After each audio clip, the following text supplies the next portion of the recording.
जय हिंद साथियों, स्वागत है आप सभी का रेलवे जॉब एकेडमी क्लासेस में। जैसा कि आप लोगों को पता है कि हम लोगों ने 10 प्लेटफॉर्म की साइंस सीरीज स्टार्ट की है, जिसमें फिजिक्स, केमिस्ट्री और बायोलॉजी आप लोगों को पढ़ाया जाएगा क्वेश्चंस के माध्यम से, क्वेश्चन और एक्सप्लेनेशन के माध्यम से। तो हम लोगों ने भौतिक विज्ञान के क्वेश्चन नंबर 20 तक पढ़ लिया था। क्वेश्चन नंबर 21 से आज हम लोग को कंटिन्यू करना है। क्वेश्चन नंबर 21 का आंसर आप लोगों ने, कुछ लोगों ने कमेंट बॉक्स में दिया है। तो चलिए वीडियो स्टार्ट करते हैं और क्वेश्चन नंबर 21 से स्टार्ट करते हैं। देखिए दोस्तों, क्वेश्चन नंबर 21। परिक्रमारत अंतरिक्ष यान उपग्रह से एक सेब पिंड बाहर छोड़ा जाए तो यह होगा, पृथ्वी की ओर गिरेगा, यान के साथ उसी वेग से गमन करेगा, अधिक वेग से गमन करेगा, कम वेग से गमन करेगा। तो इसका ऑप्शन बी सही होगा। परिक्रमारत अंतरिक्ष यान से एक सेब पिंड बाहर से छोड़ा जाए तो वह यान के साथ ही उसी वेग में गमन करने लगेगा। ठीक है, मान लो कि पृथ्वी है ये। ठीक है, अब पृथ्वी के चारों ओर कोई उपग्रह, ठीक है, परिक्रमा रत अंतरिक्ष यान, ठीक है, अंतरिक्ष यान उपग्रह सैटेलाइट से कोई सैटेलाइट है। ठीक है, सैटेलाइट है और वो सैटेलाइट ऐसे चक्कर लगा रहा है, तो उससे अगर कोई चीज बाहर फेंक दी जाएगी तो वो भी उसी वेग से उसके साथ चारों तरफ चक्कर लगाना स्टार्ट कर देगा। ठीक है, तो ये कॉन्सेप्ट है कि सेम चीज होगा दोनों में, कि आपका ऑप्शन भी सही हो जाएगा। और सेम चीज होगा, वही चीज कि जैसे वो चक्कर लगा रहा है वैसे ही वो भी चक्कर, मतलब कि जो पिंड आपने बाहर फेंका ना वो भी वैसे चक्कर लगाएगा।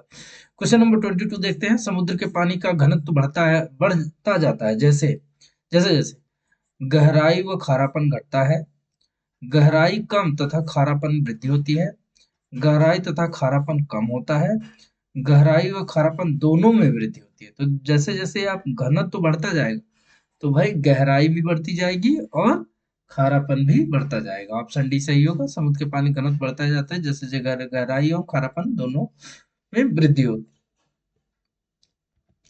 क्वेश्चन नंबर 23 देखेंगे। नदी में तैरता जलयान जब समुद्र में जाता है तो यह थोड़ा सा ऊपर उठ जाता है, थोड़ा सा नीचे डूब जाता है, एक ही स्तर पर रहता है। जलयान के निर्मित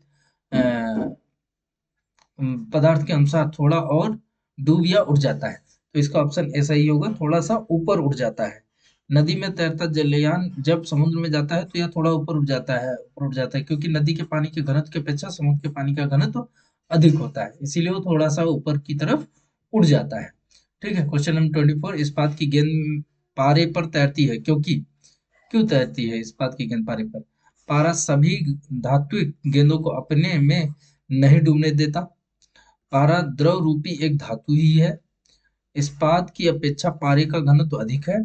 इस्पात की गेंद को समुचित समंजन द्वारा किसी भी द्रव पर तैराया जा सकता है। देखिए, जब भी इस तरीके क्वेश्चन आएगा कि ये चीज दूसरे वाले चीज पर क्यों तैर रही है, तो उसमें कॉन्सेप्ट यही होगा कि जिस चीज पर वो तैर रही है उसका घनत्व ज्यादा होगा तभी वो तैर रही है। तो ऑप्शन सी सही हो जाएगा। इस्पात की अपेक्षा पारे का घनत्व अधिक है, इसीलिए वो उस पर तैर रही है। ठीक है, इसलिए उस पर तैर रही है। इस्पात की गेंद पारे पर तैरती है क्योंकि इस्पात की अपेक्षा पारे का घनत्व अधिक होता है। चलिए क्वेश्चन नंबर 25 की तरफ चलते हैं। Question number 25। अत्यधिक ऊंचाई पर उड़ रहे वायुयान के अंदर, ठीक है, दाब बाय दाब के समान ही होता है। वायु पंपों की सहायता से सामान्य दाब बनाए रखा जाता है। बाहर की अपेक्षा कम दाब होता है। सामान्य आर्द्रता तथा आंशिक निर्वात बनाए रखा जाता है। तो इसका ऑप्शन बी सही होगा कि वायु पंपों की सहायता से सामान्य दाब बनाए रखा जाता है ताकि लोगों को प्रॉब्लम ना हो उसके अंदर रहने में। अत्यधिक ऊंचाई पर उड़े वायुयान के अंदर वायु पंपों की सहायता से सामान्य दाब बनाए रखा जाता है। क्वेश्चन नंबर 26 देखेंगे। वायुमंडल दाब वायुमंडलीय दाब को पैमाने, सॉरी, दाब को मापने के लिए आवश्यक यंत्र, वायुमंडलीय दाब को किससे मापा जाता है? द्रव घनत्व मापी, बैरोमापी, बैरोमापी या बैरोमीटर कह सकते हैं, आर्द्रता मापी या ऊंचाई मापी। तो ये हो जाएगा बैरोमापी, बी ऑप्शन हो जाएगा। बैरोमीटर। वायुमंडलीय दाब को बैरोमापी द्वारा मापा जाता है। आर्द्रता मापी द्वारा वायुमंडलीय आर्द्रता मापा जाता है। ठीक है, वायुमंडल का आर्द्रता आर्द्रता मापी से मापेंगे और वायुमंडलीय दाब को बैरोमापी से मापेंगे। ऑप्शन बी इसका सही हो जाएगा। Question number 27। हमारे शरीर पर वायुमंडल का दाब बहुत होते हुए भी हम उसे महसूस नहीं कर पाते क्योंकि हम इसके अभ्यस्त हैं, ऐसा नहीं है।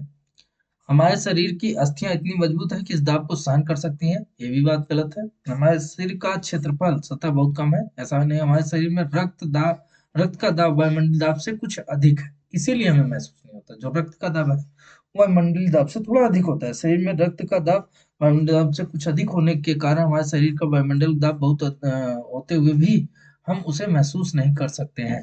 ठीक है, इसका ऑप्शन डी सही होगा। ये सारे क्वेश्चंस को आप लोग हल्के में मत लीजिए, क्योंकि ये सारे क्वेश्चन पूछे जा चुके हैं, ये प्रीवियस ईयर क्वेश्चन से बनाया हुआ कंपाइलेशन है। इसीलिए इस वीडियो को आप देखिए अच्छे से, और आप रिवीजन अच्छे से करिए, क्योंकि एग्जाम का जब टाइमिंग आएगा ना, तो फिर टाइम नहीं देता है, और सब टूट फूट जाएगा, सब बर्बाद हो जाएगा। इतने सालों की मेहनत बर्बाद हो जाएगी और सिलेक्शन नहीं मिलेगा। अगर सिलेक्शन चाहिए तो आपको कंटिन्यूअस मेहनत तो करना ही पड़ेगा। ठीक है, क्वेश्चन नंबर 28 देखते हैं। किसी पिंड का अधिकतम भार वायु में होगा, जल में होगा, हाइड्रोजन में होगा, या निर्वात में होगा? ठीक है, ऑप्शन इसका डी सही हो जाएगा, निर्वात में। अधिकतम भार कहाँ पे होगा? किसी पिंड का अधिकतम भार निर्वात में होता है। ठीक है, फिर दोस्तों क्वेश्चन नंबर 29 देखते हैं। भिन्न धातुओं के बने एक एक किग्रा के 4 घन जल में तौले जाएं तो प्रत्येक का भार एक ही होगा। न्यूनतम घनत्व वाले घन का भार न्यूनतम होगा। न्यूनतम घनत्व वाले घन का भार अधिकतम होगा। उपरोक्त में से कोई सत्य नहीं है, तो इसका ऑप्शन बी सही होगा। जिसका घनत्व न्यूनतम होगा उसका भार भी न्यूनतम होगा। भिन्न वस्तुओं के बने हुए एक एक चार घन जल में तौले जाए तो न्यूनतम घनत्व वाले घन का भार न्यूनतम होगा। ठीक है, क्वेश्चन नंबर 30। हाइड्रोजन से भरा गुब्बारा निम्नलिखित में से किसे आसानी से ऊपर उठा ले जाएगा? 1 किग्रा जल, 1 किग्रा तांबा, 1 किग्रा ढीले ढाले रूप से भरे पंख, उपरोक्त सभी। तो इसका आंसर सही होगा ऑप्शन सी। हाइड्रोजन से भरा गुब्बारा एक एक किग्रा ढीले ढाले रूप से भरे पंख को आसानी से ऊपर उठा ले जाएगा। Question number 31। किसी झील में एक पत्थर फेंकने पर जैसे जैसे वह जल में नीचे डूबता जाता है उस पर उत्प्लावन बढ़ता जाता है, घटता जाता है, पहले घटता फिर बढ़ता है, एक समान रहता है? तो इसका आंसर सी डी होगा, एक समान रहता है। किसी झील में एक पत्थर फेंकने पर जैसे जैसे वह जल में नीचे डूबता जाता है, इस पर उत्प्लावन बल अपथ्रस्ट फोर्स एक समान ही बना रहता है। ठीक है, क्वेश्चन नंबर 32। पारे की दो बूंदों को संपर्क में लाने पर वे मिलकर एक बड़ी बूंद बनाती है, इसका कारण है द्रवों द्वारा न्यूनतम आयतन बनाए रखना, अधिकतम पृष्ठीय क्षेत्रफल बनाए रखना, न्यूनतम पृष्ठीय क्षेत्र बनाए रखना, अधिकतम आयतन बनाए रखना। इसका ऑप्शन सी आंसर सही होगा।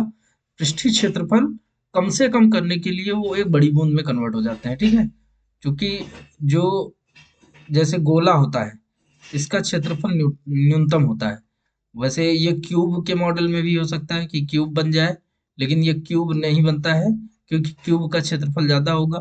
ये क्यूबॉइड में मतलब जो घन या घनाभ ये दोनों में नहीं कन्वर्ट होता है, बल्कि ये इस मॉडल गोल एक मतलब गोलक में कन्वर्ट हो जाता है। ठीक है, एक बूंद में कन्वर्ट हो जाता है।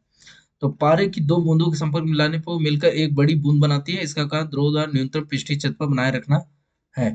Question number 33। कांच की स्वच्छ प्लेट पर जल डालने पर वह पतली परत के रूप में फैल जाता है, जबकि पारा डालने पर वह गोली बूंद के रूप में बना रहता है, इसका कारण क्या है? फिर से वही पृष्ठीय क्षेत्रफल वाला ही कॉन्सेप्ट होगा। ऑप्शन सी सही है। कांच के साथ पारे के असंयोजन की अपेक्षा जल का संसंजन बल अधिक होता है। ठीक है, मतलब ससंजन बल ज्यादा होता है, आपका जो पारा होता है ना उसका ससंजन बल ज्यादा होता है, और जल जो होता है उसका असंजन बल ज्यादा होता है। ठीक है, यहाँ पर इसका एक्सप्लेनेशन पढ़ लेते हैं। कांच की स्वच्छ प्लेट पर जल डालने पर वो पतली परत के रूप में फैल जाता है, जबकि पारा डालने पर गोली बूंद के रूप में बना रहता है। इसका कारण है कि कांच के साथ पारे के आसंजन की अपेक्षा जल का संसंजन अधिक होता है। ठीक है, एक ही पदार्थ के अणुओं के मध्य लगने वाले आकर्षण बल को संसंजक बल कहते हैं। दो भिन्न पदार्थों के अणु के मध्य लगने वाले आकर्षण बल को असंजक बल कहते हैं। इस बल के कारण कांच पानी के को भिगोता है। कांच पानी को भिगो देगा, सॉरी पानी कांच को भिगो देगा। यहाँ थोड़ा सा उल्टा लिखा है। ब्लैक बोर्ड पर चौक से लिखने पर अक्षर उभर आते हैं। पीतल के बर्तनों पर निकल की पॉलिश की जाती है। Question number 34। किस क्रिकेट की घूमती प्रचक्रमान स्पिनिंग गेंद का वायु में इधर उधर उछाल दोलन स्विंग निम्नलिखित आधार के अनुसार स्पष्ट किया जा सकता है। वायु बहाव की दिशा में अचानक परिवर्तन, वायु उत्प्लावन, वायु द्वारा उत्पन्न विक्षोभ, बर्नौली प्रमेय। तो इसका ऑप्शन डी आंसर सही होगा, बर्नौली का प्रमेय। ठीक है। क्रिकेट की घूमती प्रचक्रमान स्पिनिंग गेंद वायु में इधर उधर उछाल दोलन स्विंग बर्नौली प्रमेय के आधार पर स्पष्ट किया जा सकता है। क्वेश्चन 35। रेलवे प्लेटफॉर्म के किनारे पर खड़े युवक के सामने तेज गति से रेलगाड़ी के गुजरने पर युवक पर कोई प्रभाव नहीं पड़ता। प्लेटफॉर्म पर गाड़ी से दूर जा गिरता है, गाड़ी की ओर गिर पड़ता है, गाड़ी की ओर या उससे दूर गिर पड़ता है, जो गाड़ी की चाल पर निर्भर करता है। तो इसका ऑप्शन सी सही होगा, गाड़ी की ओर गिर पड़ता है। रेलवे प्लेटफॉर्म किनारे पर खड़े युवक के सामने तेज गति से रेलगाड़ी गुजरने पर युवक गाड़ी की ओर गिर पड़ता है। Question number 36। भूमि से टकराकर फुटबॉल गेंद ऊपर उछलती है क्योंकि यह रबड़ की बनी होती है, या खोखली होती है, या हल्की होने के कारण वायु प्रतिरोध को दूर करने में समर्थ होती है। ऐसा उसके अपने प्रत्यास्थ गुण के कारण होता है। तो प्रत्यास्थ गुण के कारण होता है। ठीक है। प्रत्यास्थता क्या कहता है कि कोई भी वस्तु अपने पुरानी स्थिति में वापस आने की प्रयास करती है। ठीक है। कोई भी प्रत्यास्थ वस्तु जो होगी वो अपने पूर्व अवस्था में आने का प्रयास करेगी, तो प्रत्यास्थ वस्तु होगी। ठीक है। तो भूमि से टकराकर फुटबॉल गेंद ऊपर उछलती है क्योंकि ऐसा उसके अपने प्रत्यास्थ गुण के कारण होता है। ठीक है। Question number 37। एक वृत्ताकार धातु की प्लेट को जिसके केंद्र में एक वृत्ताकार छेद हो, गर्म करने में से छेद का व्यास कम हो जाएगा, अपरिवर्तनीय रहेगा, बढ़ जाएगा, पहले बढ़ेगा और तत्पश्चात कम हो जाएगा। ठीक है। तो इसका ऑप्शन सी सही होगा, बढ़ जाएगा। ठीक है। एक वृत्ताकार धातु की प्लेट को जिसके केंद्र में एक वृत्ताकार छेद को गर्म करने से छेद का व्यास बढ़ जाएगा। Question number 38। कांच के फ्लास्क में भरे द्रव के द्रव्यमान को गर्म करने पर द्रव का घनत्व अपरिवर्तनीय रहेगा, द्रव का घनत्व बढ़ जाएगा, फ्लास्क में द्रव का तरल तुरंत ही बढ़ना शुरू कर देगा, फ्लास्क में द्रव का तल पहले कुछ गिरेगा तत्पश्चात बढ़ना प्रारंभ करेगा। तो इसका ऑप्शन डी सही होगा। कांच के फ्लास्क में भरे द्रव के द्रव्यमान को गर्म करने पर फ्लास्क में द्रव का तल पहले कुछ गिरेगा तत्पश्चात बढ़ना प्रारंभ करेगा। ठीक है। Question number 39। एक जल भरे बीकर में बर्फ का एक टुकड़ा तैर रहा है। बर्फ के पिघलने पर बीकर में जल का तल ऊपर उठ जाता है, नीचे गिर जाता है, पूर्णतः बना रहता रहेगा, पहले ऊपर उठेगा तत्पश्चात नीचे गिर जाएगा। तो इसका ऑप्शन सी सही होगा, पूर्णतः बना रहेगा।